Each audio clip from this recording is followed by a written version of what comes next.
স্বাগত সবাইকে।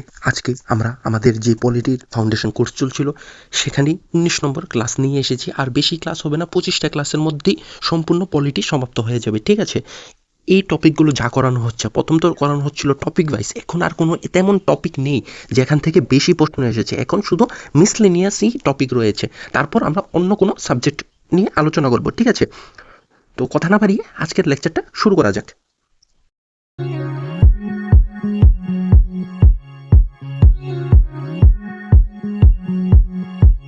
প্রথম কোশ্চেন হলো, স্বাধীনতার অধিকার কোন কোন কারণে নিয়ন্ত্রিত হতে পারে? মানে কোনো একটি সংস্থা তোমার স্বাধীনতার অধিকার নিয়ন্ত্রণ করছে, কখন করতে পারে? ঠিক আছে, 19 নম্বর ধারা থেকে যে 22 নম্বর ধারায় আমাদের মৌলিক অধিকারের দ্বিতীয় অধিকারটা স্বাধীনতার অধিকার, সেটা নিয়ে কথা বলা হচ্ছে। তো আনসার কি হবে?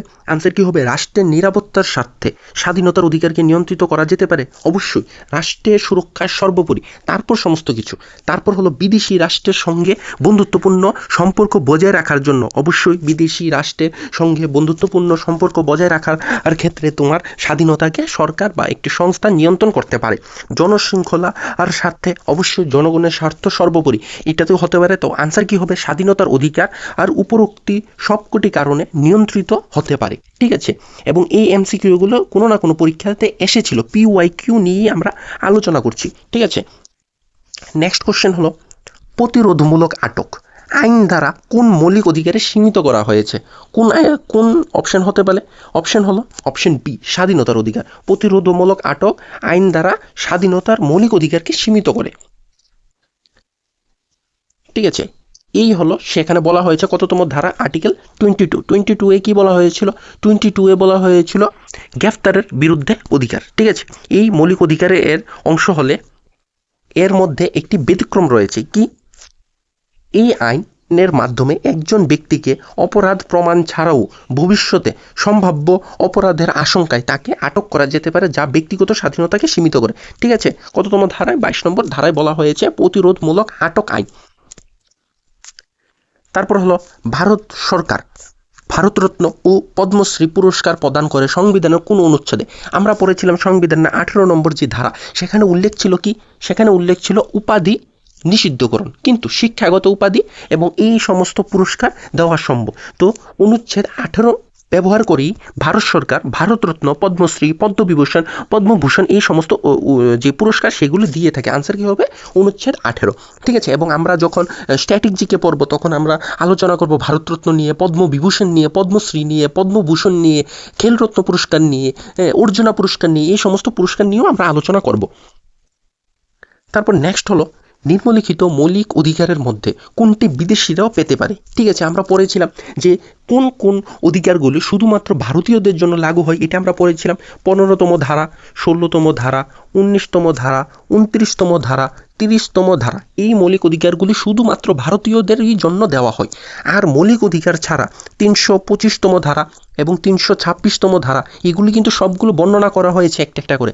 এই যে ধারাগুলি, এগুলি হলো স্পেশাল ধারা, এগুলি শুধু ভারতীয় নাগরিকদেরই দেওয়া হয়। এবং 15 থেকে এই 30 স্পেশাল মৌলিক অধিকার, এগুলো ভারতীয়দের দেওয়া হয়। আর বাকি সমস্ত কিছু সাধারণ জনগণ, অন্য দেশের জনগণ তারাও পেয়ে থাকে। তো আনসার কি হবে? বাক ও মতামত প্রকাশের স্বাধীনতা। এটা আমরা কোথায় পড়েছিলাম? এটা আমরা পড়েছিলাম 19 নম্বর ধারা। 19 নম্বর ধারা কেবলমাত্র ভারতীয় নাগরিকদের জন্য, তার জন্য এটা বিদেশিদের দেওয়া হবে না। ঠিক আছে, সরকারি চাকরি পাওয়ার অধিকার। সরকারি চাকরি পাওয়ার অধিকার আমরা কততম ধারা পড়েছিলাম? 16তম ধারায় পড়েছিলাম। তো এটাও ভারতীয়দের জন্য, এটা বিদেশিদের জন্য নয়। চলাচল, বসবাস ও পেশার স্বাধীনতা, এটাও আমরা 19 নম্বর ধারায় আলোচনা করেছিলাম। তাহলে এটাও আনসার হবে না। আনসার কি হবে? শোষণের বিরুদ্ধে অধিকার। শোষণের বিরুদ্ধে অধিকার 23তম ধারায় বর্ণনা রয়েছে, এবং 23তম ধারাটি যেটি রয়েছে সেটি বিদেশিদেরও দেওয়া হয়ে থাকে। ঠিক আছে, তো আনসার কি হবে? শোষণের বিরুদ্ধে অধিকার। তারপর হলো নেক্সট কোশ্চেন, শিখরা কৃপান বা তরোয়ার। ঠিক আছে, কৃপান শিখরা 5 কক্ষ। ঠিক আছে, আমরা যখন শিখ সাম্রাজ্য পড়ব হিস্ট্রিতে, তখন এখানে আলোচনা করব শিখরা 5 কক্ষ তাদের ধর্মীয় রীতিনীতি অনুযায়ী ব্যবহার করতে পারে। 5 কক্ষ, সেখানে কৃপান বলতে ছোট এক ধরনের তরোয়ালের কথা বলা হয়েছে। এই 5 কক্ষের একটা অংশ হলো কৃপান। সেই কৃপান বহন করতে পারে কোন মৌলিক অধিকারের অধীনে? যেহেতু সেটা তাদের ধর্মীয় সাংস্কৃতিক যে অধিকার, সেটা তাদের ধর্মের সাথে রিলেটেড। তো আনসার কি হবে? ধর্মীয় স্বাধীনতার সূত্রে তারা তরোয়াল বা কৃপান, যেটাকে কৃপান বলা হচ্ছে, সেটা তারা বহন করতে পারে। ঠিক আছে। তো শিখরা কৃপান তরোয়াল বহন করতে পারেন সংবিধানের ধর্মীয় স্বাধীনতার অধিকার অনুযায়ী। তারপর নেক্সট হলো সাংস্কৃতিক ও শিক্ষাগত অধিকার, মানে শিক্ষা ও সাংস্কৃতিক অধিকারের মূল উদ্দেশ্য কি? ভারতের সমৃদ্ধ সাংস্কৃতিক ঐতিহ্য সংরক্ষণ করা, অবশ্যই ভারতের ঐতিহ্যকে সংরক্ষণ করা। সংখ্যালঘুদের নিজস্ব সংস্কৃতি ও শিক্ষার অধিকার নিশ্চিত করা, হ্যাঁ এটাও আনসার। তারপরে হলো একটি সমন্বিত ভারতীয় সংস্কৃতি বিকাশ করা, এটাও আনসার। তো আনসার কি হবে? উপরোক্ত সবকটি ইজ দ্য কারেক্ট আনসার। তারপর নেক্সট হলো ভারতীয় নাগরিকদের মৌলিক অধিকার বাস্তবায়নের দায়িত্ব কাদের উপর ন্যস্ত থাকে? বাস্তবায়নের দায়িত্ব আমরা পড়েছিলাম আর্টিকেল 32 এবং আর্টিকেল 226 অনুযায়ী 5টি করে রিট জারি করতে পারে। রিটগুলি কি কি তাও আলোচনা করা হয়েছে। এটা হলো সুপ্রিম কোর্টের ক্ষেত্রে, এটা হলো হাইকোর্টের ক্ষেত্রে। তারা সংবিধানের যে অধিকারগুলো নাগরিকদের সেটা রক্ষা করার দায়িত্ব তাদের উপর ন্যস্ত রয়েছে। তো আনসার কি হবে? হাইকোর্ট এবং সুপ্রিম কোর্ট উভয় ভারতীয় নাগরিকদের মৌলিক অধিকার বাস্তবায়নের দায়িত্ব বহন করে। তারপর হলো একজন ভারতীয় নাগরিক তার ব্যক্তিগত স্বাধীনতা রক্ষার জন্য আবেদন করতে পারে। কোথায় আবেদন করতে পারে? একজন ভারতীয় নাগরিক তার ব্যক্তিগত স্বাধীনতা রক্ষার জন্য যে 5টি রিট সেটা সে হাইকোর্টে আপিল করতে পারে এবং সুপ্রিম কোর্টের ক্ষেত্রে 32তম ধারা, হাইকোর্টের ক্ষেত্রে 226তম ধারা ব্যবহার করে। তো আনসার কি হবে? সুপ্রিম কোর্ট এবং হাইকোর্ট উভয়ের ক্ষেত্রে। এবং এখানে এমন কোনো বাধা নিষেধ নেই যে প্রথম হাইকোর্টে যেতে হবে তারপর সুপ্রিম কোর্টে, না, এমন কোনো বাধা নিষেধ নেই। সে সরাসরি হাইকোর্টে যেতে পারে বা সরাসরি সে সুপ্রিম কোর্টে যেতে পারে। ঠিক আছে। তো আনসার কি হবে? সুপ্রিম কোর্ট এবং হাইকোর্ট উভয়ের কাছে। তারপর নেক্সট হলো কোন মামলায় সুপ্রিম কোর্ট রায় দেয় যে মৌলিক অধিকার এবং রাষ্ট্রীয় নির্দেশমূলক নীতি অর্থাৎ ডিপিএসপি, ডাইরেক্টিভ স্টেট প্রিন্সিপাল যে রয়েছে ডিপিএসপি, একে অপরের পরিপূরক, এটা কোন মামলায় ঘোষণা করা হয়েছিল? এটা মিনার্ভা মিলস মামলায় ঘোষণা করা হয়েছিল। এটাও একটা ফেমাস মামলা। যখন আমরা মামলাগুলো নিয়ে আলোচনা করব তখন এগুলো নিয়ে আলোচনা করব। ঠিক আছে। ডিপিএসপি এবং মৌলিক অধিকার একে অপরের পরিপূরক, এটা বলা হয়েছিল মিনার্ভা মিলস মামলায় সুপ্রিম কোর্টের। নিম্নলিখিত কোনটি ডিপিএসপি এর ধীর বাস্তবায়নের জন্য দায়ী? কার জন্য ডিপিএসপিকে ধীরে সুস্থে সরকার প্রণয়ন করছে? সম্পদের অভাব। অবশ্যই যখন আমাদের সংবিধান রচনা হয় তখন মৌলিক অধিকার সেই বিষয়বস্তুগুলি যুক্ত করা হয় যে বিষয়বস্তুগুলো সরকারের পূরণ করতেই হবে। আর ডিপিএসপি ছিল এমন সমস্ত অধিকার যেগুলো ভবিষ্যতে সরকার পূরণ করার ইচ্ছা আছে, মানে ভবিষ্যতে করবে, এখন কোনো না কোনো বিষয়ের জন্য সরকার সেটি করতে সক্ষম নয়। যেমন 45তম ধারায় আমাদের বর্ণনা ছিল 6 থেকে 14 বছরের শিশুদের বিনামূল্যে শিক্ষা। সেটা তৎকালীন সরকার 1950 সালের সরকারের দ্বারা সম্ভব ছিল না। কিন্তু যখন সরকারের কাছে এমন ক্ষমতা আসে যে সরকার পারবে 6 থেকে 14 বছরের শিশুদের বিনামূল্যে শিক্ষা, তখন সরকার সেটা 45 থেকে কেটে 21A নিয়ে মৌলিক অধিকারে রূপান্তরিত করে। তো এটা আনসার কি হবে? সম্পদের অভাব। তার জন্য তো ডিপিএসপি ধীর গতিতে হচ্ছে। তারপর হলো ল্যাক অফ গুডউইল, ঠিক আছে, সদিচ্ছার অভাব, সদিচ্ছার অভাব। তারপর হলো দেশের বিশালতা। হ্যাঁ, দেশের বিশালতা এটা মানতে হবে। ঠিক আছে। একজনের উপর 2000 টাকা, 10,000 টাকা, 20,000 টাকা খরচ করা ব্যাপার না কোনো। কিন্তু সরকার যদি মনে করে যে সম্পূর্ণ ভারতীয় যে জনগণ রয়েছে সবাইকে 5 টাকার একটি লাড্ডু খাওয়াবে, শুধু একটি লাড্ডু, তাহলে তুমি চিন্তা করো 140 কোটি ইন্টু 5 মানে কত টাকা চলে যাবে। ঠিক আছে। তো দেশের বিশালতা ডিপিএসপির জন্য একটি বাধা সৃষ্টি করছে। তো আনসার কি হবে? উপরে একটি সবকটি ইজ দ্য কারেক্ট আনসার। তারপর হলো নিম্নলিখিত কোন মামলায় ভারতের সুপ্রিম কোর্ট মৌলিক অধিকারের উপরে নির্দেশমূলক নীতির প্রাধান্যকে ব্যঙ্গ করে প্রত্যাখ্যান করেছেন? ঠিক আছে। এটা কোন মামলায়? এটাও ছিল মিনার্ভা মিলস মামলায় সুপ্রিম কোর্ট এটা আলোচনা করেছে। এবং আমরা প্রত্যেকটি যে গুরুত্বপূর্ণ মামলা যেগুলো হয়েছে স্বাধীনতার পূর্বে যেগুলো হবে এগুলো হিস্ট্রিতে চলে যাবে, আর স্বাধীনতার পরে যেগুলো হয়েছে সেগুলো আমরা পলিটিতেই রাখবো। একদিন একটি করে, যখন আমাদের পলিটি সম্পূর্ণ সিরিজ শেষ হবে তারপর একদিন একটি করে আমরা আপলোড করে দেবো। ঠিক আছে। কোনো অসুবিধার দরকার নেই। এই সম্পূর্ণ মামলাগুলিও আমরা আলোচনা করব। ঠিক আছে। এবং মৌলিক অধিকার এবং নির্দেশমূলক নীতির মধ্যে দ্বন্দ্ব নিয়ে যে কেসটি হয়েছিল সেটাই ছিল মিনার্ভা মিলস মামলা। তারপরে হলো যদি প্রধানমন্ত্রী রাজ্যসভার সদস্য হন, ঠিক আছে, প্রধানমন্ত্রী রাজ্যসভার সদস্য হতে পারেন অথবা লোকসভার যদি হতে চান ওনার বয়স হতে হবে 25 বছর এবং উনি ভারতীয় নাগরিক হতে হবে এবং মানে 25 বছর ঊর্ধ্বে হতে হবে। ন্যূনতম বয়সের সীমা 25 বছর হতে হবে যদি তিনি লোকসভার সদস্য হন। তারপর ওনাকে ভারতীয় নাগরিক হতে হবে এবং উনি যে কোনো একটি নির্বাচনী কেন্দ্র থেকে বিজয়ী প্রার্থী হতে হবে লোকসভার ক্ষেত্রে। আর রাজ্যসভার ক্ষেত্রে কি হয়ে যাবে? 30 বছর সেই বয়সের সীমা হয়ে যাবে, মানে 30 বছরের উপরে। ঠিক আছে। এবার কোশ্চেনটা কি বলেছে? যদি প্রধানমন্ত্রী রাজ্যসভার সদস্য হন তবে তাকে 6 মাসের মধ্যে লোকসভায় নির্বাচিত হতে হবে না। লোকসভা বা রাজ্যসভা যে কোনো একটার হলেই হয়ে যাবে, ঠিক আছে। তিনি কেবলমাত্র রাজ্যসভার কার্যকলাপে অংশ নিতে পারবেন না। প্রধানমন্ত্রী লোকসভার হোক বা রাজ্যসভার হোক, তিনি দুইটি সদনই যেতে পারবেন এবং দুইটি সদনের যে যে কি হয় সেশন হয়, সেই সেশনগুলিতে তিনি অংশগ্রহণ করতে পারবেন। তাহলে এই তো আনসার হবে না।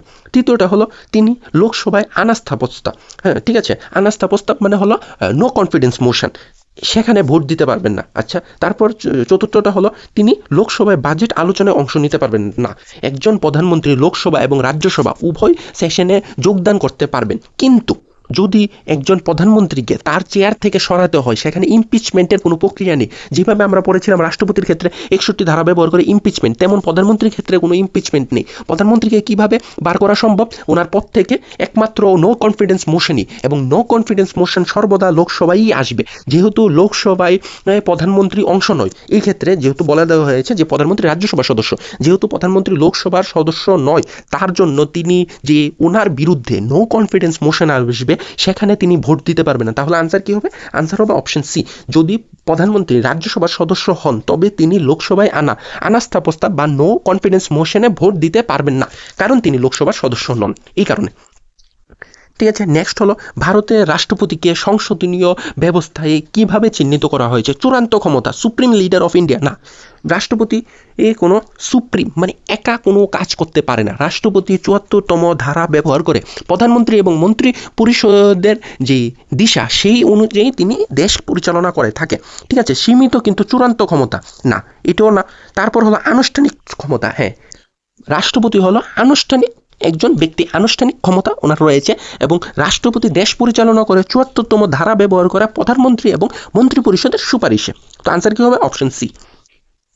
তারপরে হচ্ছে রাষ্ট্রপতি জৈল সিং। আমরা কথা বলেছিলাম রাষ্ট্রপতি জৈল সিংই একমাত্র ব্যক্তি ছিলেন যিনি পকেট ভিটো ব্যবহার করেছিলেন। এবার পকেট ভিটো কি, সেটা আমরা পূর্বে আলোচনা করেছি, এখানে আর আলোচনা করার দরকার নেই, ঠিক আছে। রাষ্ট্রপতি জৈল সিং 1986 সালে কোন বিলের উপর পকেট ভিটো ব্যবহার করেছিলেন? কোন বিল? হিন্দু কোড বিল না, রাজ্য ভাতা বিল না, অ্যান্টি জুয়া বিল না। আনসার কি হবে? ইন্ডিয়ান পোস্ট অফিস সংশোধন বিলে তিনি পকেট ভিটো ব্যবহার করেছিলেন। পকেট ভিটো কি ছিল? তিনটি রাষ্ট্রপতি কাজ করতে পারেন: একটি বিলটিকে পাশ করা, একটি বিলটিকে পুনরায় সংসদে পাঠানো উচ্চকক্ষ নিম্নকক্ষে সুপারিশ দিয়ে, আর না হয় তিনি ঝুলিয়ে রাখতে পারেন, এবং ঝুলিয়ে কেবল তিনি তখনই রাখতে পারবেন যখন এটি একটি সাধারণ বিল হবে, অর্থাৎ এটি যদি সংবিধান সংশোধনী বিল না হয় তখন তিনি ঝুলিয়ে রাখতে পারবেন বিলটিকে, এবং এই ঝুলিয়ে রাখার পদ্ধতিকেই বলা হয় পকেট ভিটো। এবং পকেট ভিটো একবারই ব্যবহার করেছিলেন, একজনই রাষ্ট্রপতি ব্যবহার করেছিলেন, জৈল সিং 1986 সালে ইন্ডিয়ান পোস্ট অফিস সংক্রান্ত বিল নিয়ে, ঠিক আছে। তারপর হলো সংসদ বা রাজ্য আইনসভা কোনো সদস্য অনুমতি ছাড়া কতদিন অনুপস্থিত থাকলে তার আসন খালি ঘোষণা করা যেতে পারে, ঠিক আছে। মানে একজন ব্যক্তি যিনি সংসদের সদস্য বা রাজ্য আইনসভার সদস্য, অর্থাৎ বিধানসভা বা বিধান পরিষদের সদস্য, তিনি কতদিন বিনা অনুমতিতে অনুপস্থিত থাকতে পারবেন, ঠিক আছে। এটা হলো 60 দিন, ঠিক আছে। যদি 2 মাসের বেশি তিনি ওনার যে বিধানসভা, বিধান পরিষদ বা রাজ্যসভা বা লোকসভা যদি তিনি উপস্থিত না থাকেন, তাহলে ওনার সেই পদটা, উনি যে পদে থাকবেন, এমপি হলে এমপি, এমএলএ হলে এমএলএ, ঠিক আছে, সেই পদটা খারিজ করা সম্ভব বা খারিজ ঘোষণা হবে। নেক্সট কোশ্চেন কি হচ্ছে? লোকসভার অধ্যক্ষ এবং উপাধ্যক্ষ, অর্থাৎ স্পিকার এবং ভাইস স্পিকার, যিনি ডেপুটি স্পিকার, একজন স্পিকার এবং একজন ডেপুটি স্পিকার থাকে, এবং ওদেরকে নিযুক্ত করা হয় লোকসভার সদস্যদের থেকে। তো ওরা দুজন যদি উপস্থিত না থাকে, সভাপতিত্ব কে করবেন? রাষ্ট্রপতি কর্তৃক মনোনীত কোনো সদস্য না, রাষ্ট্রপতি কর্তৃক সদস্য নয়, মন্ত্রিসভা কর্তৃক মনোনীত না, লোকসভার গরিষ্ঠ সদস্য না।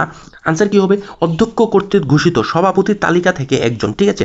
লোকসভা এবং লোকসভার যেই স্পিকার এবং ডেপুটি স্পিকার, ওরা যদি সভাপতিত্ব না করেন, ওরা যদি উপস্থিত না থাকে, তাহলে অধ্যক্ষ কর্তৃক ঘোষিত সভাপতির তালিকা থেকে একজন কি করবে? লোকসভার যে স্পিকার, যে দায়িত্ব সভাপতিত্ব তিনি করবেন। তারপর হলো সরকারি হিসাব পরীক্ষা কমিটি, পাবলিক অ্যাকাউন্ট কমিটি, তার রিপোর্ট কোথায় পেশ করে? তার রিপোর্ট পাবলিক অ্যাকাউন্ট কমিটি, ঠিক আছে। বেশিরভাগ রিপোর্ট রাষ্ট্রপতির কাছে পেশ হয়, কিন্তু পাবলিক অ্যাকাউন্ট কমিটির যে রিপোর্ট, সেটা লোকসভার অধ্যক্ষের কাছে, অর্থাৎ লোকসভায় পেশ করা হয়। তারপর হলো নিম্নলিখিত কোন লোকসভা 5 বছরের বেশি স্থায়ী ছিল? আমরা পড়েছিলাম যে 42তম সংবিধান সংশোধনের মাধ্যমে ইন্দিরা গান্ধী 1976 সালে কি করেছিল? যে লোকসভা এবং যে বিধানসভার মেয়াদ, সেটা 5 বছর থেকে বাড়িয়ে 6 বছর করা হয়েছিল, ঠিক আছে। আমরা পড়েছিলাম এটা পূর্বে।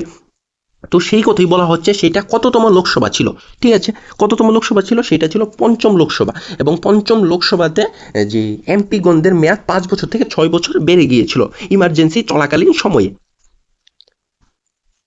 ঠিক আছে। এখানে বলা হচ্ছে যে এটি পঞ্চম লোকসভা, যেটা 1971 থেকে 1976 পর্যন্ত চলার কথা ছিল, কিন্তু এটা 1977 পর্যন্ত চলেছিল। 6 বছর স্থায়ী ছিল। কেন? 352 ঘোষণা হয়েছিল এবং লোকসভার মেয়াদ 1 বছর সেই জন্য বাড়ানো হয়েছিল। এবং এই যে ইমার্জেন্সি, সেখানে কি কি ঘটনা সংঘটিত হয়েছিল, কেন ঘটনাগুলি ইমার্জেন্সি, কেন ইন্দিরা গান্ধী ঘোষণা করেছিলেন, বা ভবিষ্যতে এই ইমার্জেন্সি যখন সমাপ্ত হয় তারপর কি ঘটনা ঘটেছিল, সমস্ত কিছু কিন্তু আমরা আলোচনা করেছি, ঠিক আছে। তোমরা চাইলে সেটা এই চ্যানেলেই রয়েছে, সেটা দেখতে পারো গিয়ে। তারপর হলো সংসদের অধিবেশন চালানোর জন্য ন্যূনতম কোরাম কত, মানে কতজন সদস্য হলে সংসদের যে অধিবেশন সেটা চালানো সম্ভব হবে, সেটা হলো 10% 1 ভাগ, হ্যাঁ, 10 ভাগের 1 ভাগ, 1 দশমাংশ, ঠিক আছে। তারপর হলো লোকসভার অনুমোদিত অর্থ বিল রাজ্যসভায় সর্বোচ্চ কত দিন দেরি হতে পারে? আনসার কি হবে? 14 দিন, ঠিক আছে। সরকারের ব্যয় নিয়ন্ত্রণের ক্ষমতা কার হাতে ন্যস্ত থাকে? আমরা পড়েছিলাম যে আমাদের দুইটা নিধি থাকে, একটা হলো সঞ্চিত নিধি, একটা হলো কন্টিনজেন্সি ফান্ড। কন্টিনজেন্সি ফান্ড এবং সঞ্চিত নিধি এগুলোর উল্লেখ রয়েছে 266 যেখানে সঞ্চিত নিধি এবং 266 কন্টিনজেন্সি ফান্ড। কন্টিনজেন্সি ফান্ড হলো স্পেশাল প্রভিশন, শুধুমাত্র রাষ্ট্রপতির ক্ষেত্রে এটা ব্যবহারযোগ্য, এটা স্পেশালটা আমরা বাদ দিলাম। যেটা সাধারণত চলে সঞ্চিত নিধি 266-তে উল্লেখ রয়েছে, সেখানে সরকারের ব্যয় নিয়ন্ত্রণের ক্ষমতা আমাদের সংসদের উপর রয়েছে। সংসদের কাছে ক্ষমতা রয়েছে সরকার কতটুকু ব্যয় করবে কি না করবে, এবং সঞ্চিত নিধি থেকে কতটুকু ফান্ড বের করা হবে সেটা সম্পূর্ণ সংসদের উপর নির্ভর থাকে। সংসদ মানে হলো উচ্চকক্ষ, নিম্নকক্ষ এবং রাষ্ট্রপতি, ঠিক আছে। তারপর হলো সংবিধানের মূল কাঠামোর পরিবর্তন করা যায় না, এই রায় সুপ্রিম কোর্ট কোন মামলায় দিয়েছিল? কোন মামলায় দিয়েছিল? যে মামলাটা হলো সবচেয়ে ফেমাস মামলা, কেশবানন্দ ভারতী বনাম কেরালা রাজ্য, এই যে মামলা, সেখানে সংবিধানের মূল কাঠামো পরিবর্তন করা যায় না, এটা সুপ্রিম কোর্ট রায় দিয়েছিল, ঠিক আছে। তারপর হলো ভারতের প্রথম নির্বাচন কমিশনারকে, সেটা 25 জানুয়ারি 1950 সালে শুরু হয় এবং 25 জানুয়ারি এই দিনটিতে কি মতদাতা দিবস হিসেবে পালন করা হয়, ঠিক আছে, মনে থাকে যেন এই দিনটি খুবই গুরুত্বপূর্ণ। তো সেই দিনে 25 জানুয়ারি 1950 সালে যখন নির্বাচন কমিশন গঠিত হয়, তখন সেই নির্বাচন কমিশনের প্রথম প্রধান নির্বাচন কমিশনার ছিলেন সুকুমার সেন, ঠিক আছে। হলো স্পিকার এবং ডেপুটি স্পিকার কে নির্বাচন করে? লোকসভার সদস্যরা নিজেদের মধ্যে থেকে স্পিকার এবং ডেপুটি স্পিকার নির্বাচন করে থাকেন। তারপর হলো ভারতের সংবিধানের অভিভাবক কাকে বলা হয়? অভিভাবক যে সংবিধানকে রক্ষা করছে, ডক্টর বি.আর. আম্বেদকর সংবিধানের আত্মা এবং হৃদয় বলে উল্লেখ করেছে আর্টিকেল 32, এবং আর্টিকেল 32 বলা হয়েছে সুপ্রিম কোর্টের কে রক্ষা করতে হবে সংবিধানকে। তো আনসার কি হবে? সুপ্রিম কোর্ট ভারতের সংবিধানের অভিভাবক। তারপরে হচ্ছে 27 নম্বর কোশ্চেন, যে ডিপিএসপি এই কয়টি রয়েছে? আমরা যদি গুনতে বসি 36 নম্বর থেকে, ঠিক আছে, 36 নম্বর থেকে যদি গুনতে বসি, আমরা সবগুলি ডিপিএসপি করিয়েছি, 36 থেকে 51টা ডিপিএসপি টোটাল রয়েছে, এবং তার মাঝে দুইটি নতুন করে যুক্তও করা হয়েছিল, দুইটি নয় 3টি, ঠিক আছে। কি কি ছিল? 39A ছিল, 43A ছিল, তারপর 43B ছিল, এইগুলো ছিল। এইগুলি যদি আমরা সবগুলি গুনে নিই তাহলে আমরা পাবো 20টি রয়েছে ডিপিএসপি, ঠিক আছে। আমাদের সংবিধানে মোট ডিপিএসপি 20টি রয়েছে, কিন্তু এখানে তো 20টি অপশন নেই, তাহলে কি অপশন ভুল? না, অপশন ভুল নয়। আমরা যদি হাতে গুনি তাহলে পাবো 20টি, কিন্তু আনসার হবে 18টি। কেন? কোন দুইটাকে বাদ দেওয়া হয়েছে? 36তম ডিপিএসপিতে আমরা কি উল্লেখ পেয়েছিলাম? 36তম ডিপিএসপিতে রাষ্ট্রের বর্ণনা দিয়েছিল। রাষ্ট্র বলতে কাকে বোঝানো হয়েছিল? কেন্দ্রীয় সরকারের নিয়ন্ত্রণাধীন সমস্ত সংস্থা, রাজ্য সরকারের নিয়ন্ত্রণাধীন সমস্ত সংস্থা, এগুলি কিন্তু রাষ্ট্রর ধারণা দেওয়া হয়েছিল 36-এ। তো এটা মূল ডিপিএসপির অন্তর্গত নয়, ঠিক আছে। এবং 37তম যেখানে বলা হয়েছিল তুমি ডিপিএসপিকে কোর্টে চ্যালেঞ্জ করতে পারবে না, ঠিক আছে, এই দুইটা ডিপিএসপির অংশ নয়। তাহলে 20টা থেকে 2 বাদ হয়ে গেলে 18টা, ঠিক আছে। তো ভারতের সংবিধানে মোট 18টি নির্দেশমূলক নীতি রয়েছে বা ডিপিএসপি রয়েছে, ঠিক আছে। এখানে এটিও বলা হয়েছে, তোমরা চাইলে দেখতে পারো। তারপর নেক্সট হলো 28 নম্বর কোশ্চেন, ভারতের সংবিধানের কোন অংশে কল্যাণমূলক রাষ্ট্রের ধারণা বিশদভাবে ব্যাখ্যা করা হয়েছে? আমরা যদি ডিপিএসপিটি যেগুলো আমরা পড়েছিলাম সেগুলিতে সম্পূর্ণ বর্ণনা করেছিলাম। ডিপিএসপি 36 থেকে 51 একটি ধারা বিশ্লেষণ করা হয়েছিল। 38তম যে ডিপিএসপির ধারা, সেখানে উল্লেখ ছিল যে ভারতের সংবিধানে 38তম ধারায় উল্লেখ ছিল কল্যাণমূলক রাষ্ট্রের ধারণা বিশদভাবে ব্যাখ্যা। তাহলে এটা 38 নম্বর ধারা কোথায় রয়েছে বর্ণনা? ডিপিএসপিতে। আনসার কি হবে? Option C, DPSP. 29 নম্বর কোশ্চেন, 0 আওয়ার ঠিক আছে, আমাদের যে সংসদে বিভিন্ন সেশন হয় সেখানে বিভিন্ন ধরনের আওয়ার থাকে। ঠিক আছে, আওয়ার বলতে ঘন্টা, সেখানে দুইটা স্পেশাল ঘন্টা যেটা আমাদের জানতে হবে, একটা হলো কোশ্চেন আওয়ার, একটা হলো জিরো আওয়ার। ঠিক আছে, কোশ্চেন আওয়ার যেটা 1952 সালে প্রথম লাগু হয় কোশ্চেন আওয়ার, সেটা কি ছিল, যে কোনো সেশন সংসদে শুরু হওয়ার প্রথম ঘন্টা হলো কোশ্চেনিং আওয়ার। সেখানে মন্ত্রীদের কাছে বিভিন্ন যে সদস্যবৃন্দ আছে তারা বিভিন্ন কোশ্চেন করে থাকে এবং মন্ত্রীরা সেই কোশ্চেনের জবাব দিয়ে থাকে, এটাকে বলা হয় কোশ্চেনিং আওয়ার। ঠিক আছে, কোশ্চেনিং আওয়ার শেষ হওয়ার পরই শুরু হয়ে যায় জিরো আওয়ার। জিরো আওয়ারে বিভিন্ন কিছু নিয়ে আলোচনা হয়, যেমন বিভিন্ন কিছু দাবি রাখা হয়। ঠিক আছে, কিছুদিন পূর্বে ত্রিপুরার যে এমপি বিপ্লব কুমার দেব, তিনি এই জিরো আওয়ার চলাকালীন সময়ই লোকসভাতে একটি দাবি করেছিলেন। কি দাবি, যে ত্রিপুরার জন্য একটি এইমস বা একটি আইআইটি দেওয়ার জন্য, প্রদান করার জন্য। তো এই সমস্ত গুরুত্বপূর্ণ যে দাবি সেগুলি জিরো আওয়ারে বর্ণনা করা হয়। এই 1 ঘন্টা ফিক্সড থাকে কোশ্চেনিং আওয়ারের জন্য, এবং জিরো আওয়ার কোনো ফিক্সড থাকে না, কোথাও লেখা নেই, কিন্তু সাধারণত 30 থেকে 1 মিনিটের মধ্যে চলে এই জিরো আওয়ার। ঠিক আছে, কিন্তু জিরো আওয়ারের সূচনা 1952-তে হয়নি, জিরো আওয়ারের সূচনা 1962-তে হয়েছিল। ঠিক আছে, তো আনসার কি হবে, 1962-তে জিরো আওয়ারের সূচনা হয়েছিল। এবং কোশ্চেনিং আওয়ার কখন থেকে শুরু হয়, 11টা থেকে 12টা, এটা একদম বাধা সময়। এটা নেওয়া হয়েছে ব্রিটিশ পার্লামেন্ট থেকে। ঠিক আছে, ব্রিটিশ পার্লামেন্টে এই যে কোশ্চেনিং আওয়ার সেটা রয়েছে 11টা থেকে 12টার মধ্যে, সেটা ভারতবর্ষে লাগু হয় 1952 থেকে। এবং লোকসভার যেই প্রথম আনুষ্ঠানিক কার্যক্রম, এবং এই পেজটা খুব ইম্পর্টেন্ট, এই পেজটা থেকে আসবেই কোশ্চেন। ঠিক আছে, মন্ত্রীরা এই সময় সংসদ সদস্যদের লিখিত বা মৌখিক প্রশ্নের উত্তর দেন। এরপর হলো জিরো আওয়ার। জিরো আওয়ার ঠিক 12টা, যখন কোশ্চেনিং আওয়ার শেষ হয় তারপরেই শুরু হয়ে যায় জিরো আওয়ার। 12টা থেকে জিরো আওয়ার শুরু হয়ে যায়। এখানে বিভিন্ন গুরুত্বপূর্ণ বিষয় নিয়ে আলোচনা করে সদস্যবৃন্দরা এবং বিভিন্ন দাবি তোলেন। এটা সাধারণত কোনো সময় আমাদের সংবিধানে বা অন্য কোথাও লেখা নেই, কিন্তু এটা সাধারণত সময় 30 মিনিট থেকে 1 ঘন্টা পর্যন্ত চলে থাকে। ঠিক আছে, এবার আমি একটি কোশ্চেন দেখাতে চাই যেটা ওয়েস্ট বেঙ্গলে এসেছিল। ওয়েস্ট বেঙ্গলের পুলিশ এসআই 2019 এবং ওয়েস্ট বেঙ্গল কনস্টেবলে এসেছিল। ঠিক আছে, যদি কেউ মনে করে থাকো যে এই কোশ্চেনগুলো থরি না আসবে, এত ডিটেলে থরি না কোশ্চেন আসে, এই নাও প্রমাণ। The maximum duration of zero hour in the Lok Sabha is, বলছে লোকসভাতে যে সবচেয়ে বেশি সময় ধরে কতটুক সময় বরাদ্দ থাকে জিরো আওয়ারের জন্য। আমরা কি পড়েছি, জিরো আওয়ারের কোনো সময় নির্ধারণ থাকে না। জিরো আওয়ারের 30 থেকে 1 ঘন্টার মধ্যে সাধারণত হয়ে থাকে, কিন্তু সময় বাধা থাকে না।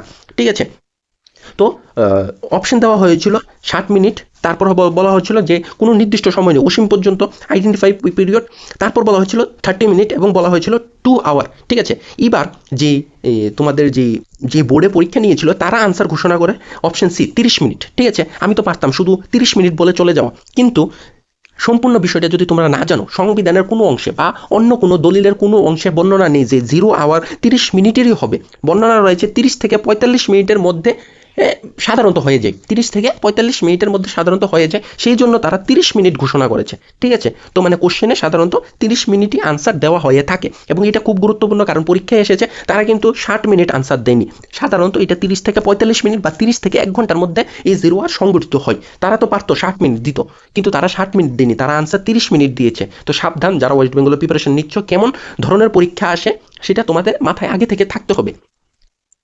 তারপরে হলো কে ডিপিএসপিকে সংবিধানের একটি অভিনব বৈশিষ্ট্য হিসেবে উল্লেখ করেছিলেন। ডিপিএসপিকে কে বর্ণনা দিয়েছিলেন, ডক্টর বি.আর. আম্বেদকর ডিপিএসপিকে সংবিধানের একটি অভিনব বৈশিষ্ট্য হিসেবে উল্লেখ করেছিলেন।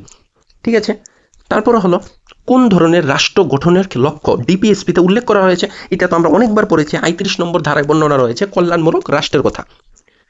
তো আজকে এতটুকুই। আমাদের যেই সমস্ত পিডিএফ আমরা আপলোড করে থাকি জ্ঞানপীঠ অনলাইন নামক যেই টেলিগ্রাম চ্যানেল, সেখানে, এবং পিডিএফ নম্বর হলো 20। তো দেখা হবে অন্য কোনো নতুন দিনে নতুন কোনো ভিডিও নিয়ে। জয় হিন্দ, জয় ভারত।